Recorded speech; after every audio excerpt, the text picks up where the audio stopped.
Today I'm in an older home, and I just want to say a few things about inspecting in general. And that doesn't just apply to home inspectors, but to anybody that's looking, um, whether it be plumbers or electricians or anybody that's into an area inside a home.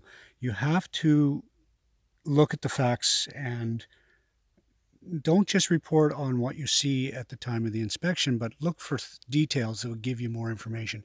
So as I'm looking through here, I can see a little bit of staining and so on the sheathing. So I'm wondering, is this a frost issue? Is it potentially leaks in the shingles themselves? So what I do is I pan down to the insulation, and you can see the lines in the insulation. Now that tells me that this is a frost issue.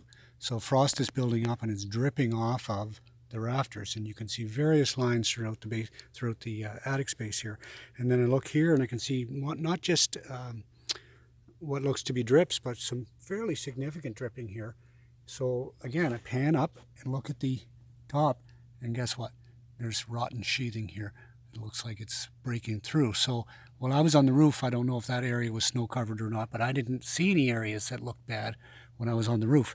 But you can't just assume because the conditions are good on the day that you're here and that you're looking that they're always good. So you have to look at all the evidence. So in this case, the drip marks fairly significant in this area tells me that it's been leaking here, and there's been some significant frost issues in this area is what I think. So this is likely due to heat loss, potentially through the attic access where I'm at now.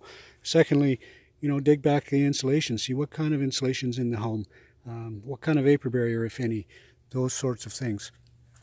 Here I'm seeing a vent stack that has a plastic bag stuffed in the top.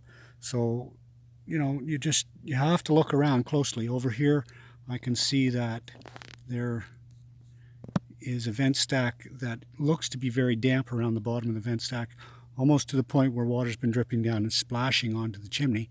I can also see cans. Anytime you see cans in the attic, it's a good indication there's been some leaks. Doesn't mean it's leaking currently or even with this set of shingles, but it's leaked at some point in the past. So these are things that you need to tell your client.